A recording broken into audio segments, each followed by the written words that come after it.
welcome back Summoners to Potato Monster's Top 5 Plays Hexakill Edition in the Twisted Treeline. Starting off this episode at our number 5 play, we have Drownin' Fish on Twitch who sneaks his way to victory. In the beginning, we see him approach the enemy team while stealth, moving into a good position while Vel'Koz baits the all-in. Master Yi falls for it as Twitch opens up with his ultimate, finishing him first, and then his autos pierce through the enemy team, instantly getting the triple. Wukong tries to get in there to ult, but a huge crit catches him off guard before he gets there, and now Red Team immediately start to push with the creep wave they have coming in. After taking down the first tower, they move towards the inhib, getting that with ease, and with 4 long death timers, this is surely GG, but the rap feels a Hexakill isn't too far off. He ambushes Orianna and drops her quickly for the Penta before moving on to Diana. This has to be every player's worst nightmare. You already have a Penta with 1 enemy player remaining and they Zhonya's.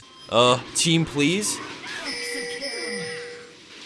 Moving along into our number 4 spot, we have Van Runo and Yasuo, but a special thanks to Hawk Jr. who submitted the play. With the gold scores pretty dead even and the enemy team sieging up, this team fight will decide who gains the edge moving forward. Once Darius goes down, Red Team are stuck in a 3v6, but with the Fury building inside, Gnar finds an opening with Flash into his jump and ult, setting up the last breath on 3 as Yasuo comes crashing down for the instant double, followed by the triple off Lux. Without hesitation, he peels back to help Caitlyn before flashing to auto Ori for the quad. He then snipes out Syndra with his Q, securing the Penta after a short chase into the brush.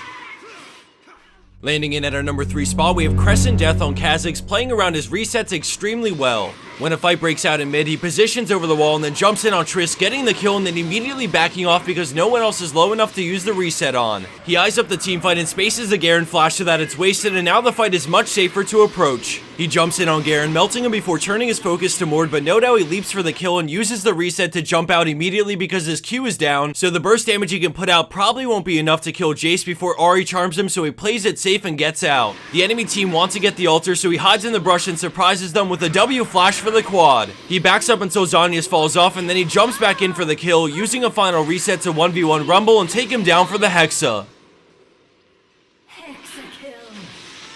Crescent Death had to play that team fight in a selfish way in order to play around the resets, but in this next play by Sashko44 on Orianna, it's all about the engage and follow-up. After losing their teammate to Fiddles, they have the hard task of defending a player down, but they do have one win condition, a full-blown wombo. Malphite moves up and Orianna's got his back as he pulls the trigger in mid-ult. Orianna sends her ball in with him so that there's instant follow-up from the shockwave and last breath. In the blink of an eye, all 6 players on Red Team get demolished by the AoE, granting Orianna and friends the ace. And for our number 1 pro play for this week, we have Metamage 1 with a crazy play while contesting Vile Maw. Before she can enter the fight, a binding holds her back, but then she flashes in, instantly getting 2 kills, but the spider pulls everyone in, and with the reset she goes ham, crushing each player she jumps to for the Hexakill. Blue team Hexakill.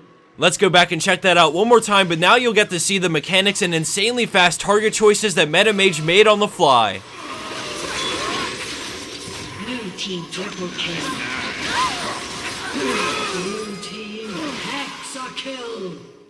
And for the bonus clip of the week, we have Mother 3 fan on Shaka with a very clever engage to surprise the enemy team. A fight starts out in the jungle and he immediately heads there, but watch carefully as Orianna puts the ball on him and then he heads in, using his Q to sneak his way over and deliver an invisible shockwave on 3, which sets up the team fight perfectly. Just like that, 5 members of the Red Team are sent packing back to Summoner's Rift. Thanks everyone for watching. If you enjoyed this video, then feel free to like it or share it however you can, and if you're new to our channel, then subscribe for some more high quality League of Legends action.